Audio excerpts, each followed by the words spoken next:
We're back. Well, that's hard to follow. On December 25th, Christmas, Joan Rivers is opening at the Deauville in Miami with Helen Reddy. And somebody just wrote in here, my staff. Is this true? That she is now a syndicated columnist? Seen in 83 papers. Somebody's added 47 of them are perforated, and the others are in bird cages, which I thought was a rather cruel remark that shows you our staff. Would you welcome Miss Joan Rivers?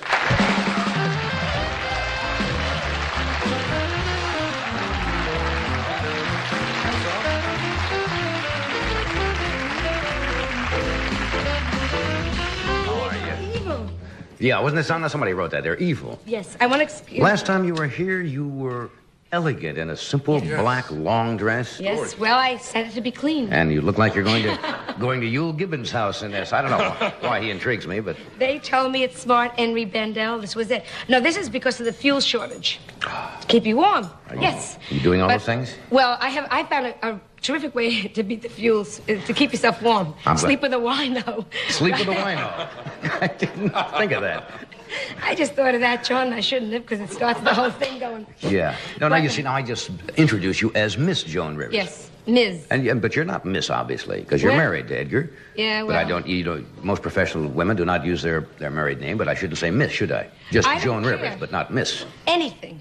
Ms., do you like that? I can't stand it. Ms. No, because I worked so hard to get married. It's like I want to throw it in everyone's face. Yeah. Mrs. Ha-ha! You know what I'm saying? Don't care for that. I would like Queen Joan Rivers even better. Well, you're stuck with Miss. But my anyway. hairdresser got that, so... Well... Happy holidays, Happy anyway. holidays.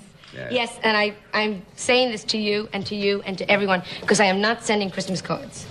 Gave up on it. I did that 3 years ago, and a lot of people have, because it became almost uncontrollable. First of all, they don't come on time, because the post office, what I think about them already. You know, they have that big sign that says on the post office, what is it, the mailbox, because I don't send anymore. It says, like, pick up at 10, 12, and 2. That has nothing to do with the mail. That's the girl that works the corner. I didn't know that. It's just a... That's a... So... You know why I gave up Christmas cards? Because... all the people and friends you try to remember, it always would happen like the 23rd or 24th.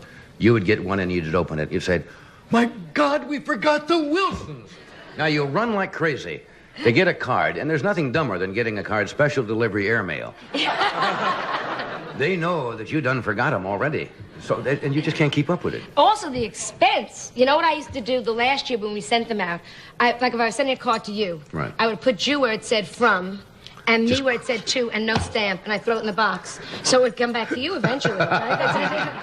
That's crazy, Rita. It took you 8 cents to... No, I liked you. But, I don't like any utilities anymore. Right. I mean, Are you at war with the post office? Oh, and Western Union, I am so sick of them. I can't take... They have a big thing now, a telegram at late at night, 60 cents, 15 words, but they choose the words. I mean, everything's got a gimmick. I choice, they hang up. Did you know you can't send a telegram out here? One night, after 10 o'clock at night, I called to send a wire, and it was important. I wanted him to get a wire the next day. From Los Angeles, I had the supervisor of Beverly Hills, and those night supervisors are a lot of fun. We have to talk to our office in downtown. I called downtown Los Angeles, and this was only 10 o'clock at night, and I said, I'd like to send a wire so they can get it tomorrow morning. I'm sorry, we don't open till 8. And I said, but isn't this Western Union, where you advertise, you know, the quick way to send greetings and so forth? Yes, but they close at 10 o'clock. And I could not find one place in the city of Los Angeles, which sounds like kind of a dumb service, doesn't it? Oh, they're all... I hate That's the idea of having something like Western Union is to... Because America, we've been taken down the garden path by everybody. The phone company, the lowest. No, I'm sorry. And you know this, the lowest. Yeah, they always have the ads about operator of the year. You always see, like, Harriet Schwartz's husband was locked in a steamer truck. You know, right? Hysterically, Mrs. Schwartz spoke to operator Susan Hill, who calmed the hysterical woman down and talked to her for 26 minutes while the husband suffocated in the steamer truck. She was screaming, get a doctor. Easy, lady, easy, lady. This is Harry. It was over. Whatever happened to little Western Union boys? You used to see, they used to come around with the little caps, and were so... You can't get a telegram delivered anymore. No. They want to phone it. They want to call you and read it to you. which is... That's true. Yes, so They I will always ring. So then why not just call yourself? I'll call myself and disguise my voice. If I want to, if I don't want to... Western Union. Yeah. Mr. Carson invited to a party. You wouldn't know it's me. They hardly ever deliver anymore. But like the banks, I went in to open a bank account. I had $100, and they give you a form. They want to know my name, my married name, my single name, where I live, and where I live formerly. I'm giving them my money. And I said, I want to meet the bank president. I want to know his name, his single name, where he lived formerly. He's taking my money. I mean, the whole world is crazy. Yeah. Crazy. But who do you argue with? You see, you can argue with the phone company, but you got no place else to go. Oh, but when they say, do not fold, mutilate, or spindle on that bill. Don't start. Oh, don't start. You shouldn't even say that in jest, because once the people start doing that, you know who'll pay for it eventually, don't you? Right back to the customer again. Yes. They'll just add another 2 cents on or something. That's what gets me so upset. Like, you talk about the telephone company, which I've talked about before on the show. You call information, First of all, you get Eva Braun. She's working for them. Miss Braun! So order, here, I'd like the number TWA. Can you spell it? I mean, it's just... I like it when you call information. That number is in your directory. And I said, if I had a directory here, I would look it up, which I normally do. I try to look it up, but I figure, why should my fingers do the walking? My fingers should walk to write a joke. Everybody should do what they're going to do. Right? It's very... I mean, I don't know. They're starting to charge for that, are they not now? Yes. In for calls to information, they're going to charge you for it. You're not allowed to discuss that, though. They get very... Oh, you have to pay for everything. See, that's what upsets me. Even like, we have a house, which we bought. And we just found out the termites. I mean, it's just like... Didn't you get the inspection before? We did, but go find the inspector. He's down in, San Juan going, Merry Christmas. I mean, fooled her, didn't we? I mean, I have a... You know who's decorating my house? No. Again, you shouldn't save money. Like we talk, they take you. I got my hairdresser, Mr. Phyllis, to help me. You should be rather creative. Look at this. I should have known. But he claimed that he was very man. He kept saying to me like, I'm not a sissy. He kept telling me during the war he was in uniform. And I found he was a Rockette. That's a uniform. He didn't lie. Guy has done my house. Well, what is he done? We're going to have to take a break while you pull yourself together here before you start this insane giggling that you get on when you get on this show. We'll continue a moment. We have a word here, but we're coming right back. Stay with us. Thank you, Doc. We're back. You don't want to talk about decorating your new house? Oh, I have to decorate my face. Are you...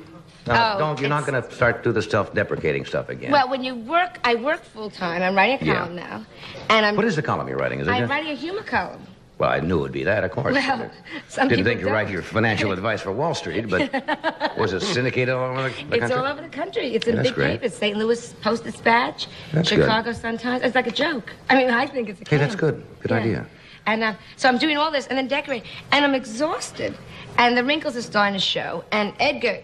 I said to him, say something nice, a compliment. He said, be grateful wrinkles don't hurt. I mean, that's his idea of humor. Edgar has no style. All does no style. But it's after 8.5 years. Well, what do you expect? That's the way he starts up, to make out. That and foreplay to him is reading TV Guide, So,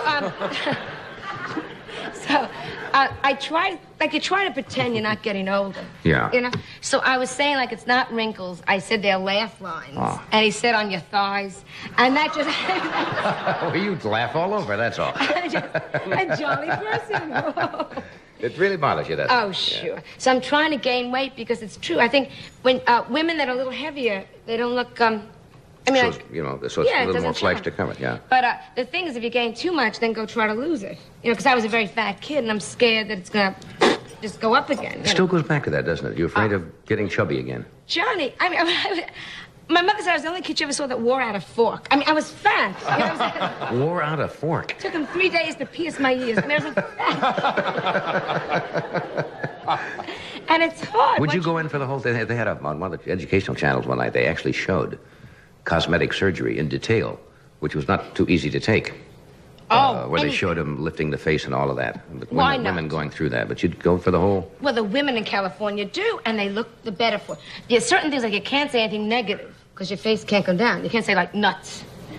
There's certain words you can't... I didn't know that. Yeah, you can say, I'll have cheese. Cheese. And they say, would you like some nuts? You can't even say no. You got to say, Yeah. There's a whole language barrier there. I wasn't aware of that. Yeah, you can say hello, but they look great. The women, small, because they pull it up and they keep snipping. And that I won't mention who, but a very famous movie star, that big, standing on the counter in thrifty drugstore. That's all that was left of the woman. All these facelifts. Little person. Just a little teeny lady. Little charge card. She was buying a pantyhose.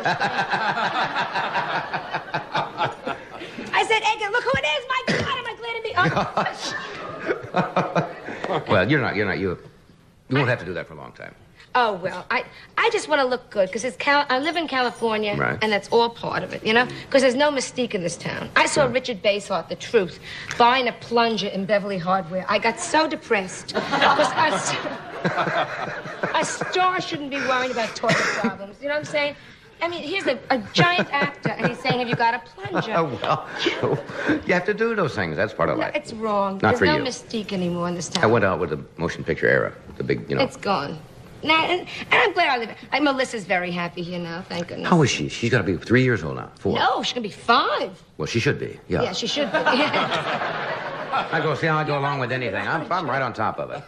But the only thing is, again, like out here, the doctor, she's very happy, except I can't find a good pediatrician. It's very strange out here. Tough, huh? They're mean. Yeah? What do you mean they're mean? Well, no. What do you mean mean? What do you mean mean? She goes to a pediatrician in his office. Yeah?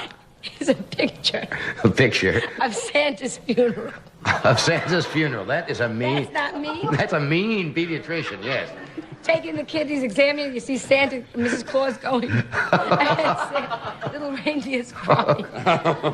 See, because I'm used to doctors. My father's a doctor. I'm used to doctors not getting a little drunk. But I've never seen anybody mean. No. Like my father, every once in a while he would get like a little tipsy, and you could always tell, because during operation he'd say to the nurse, does that look right? So you'd always say, oh.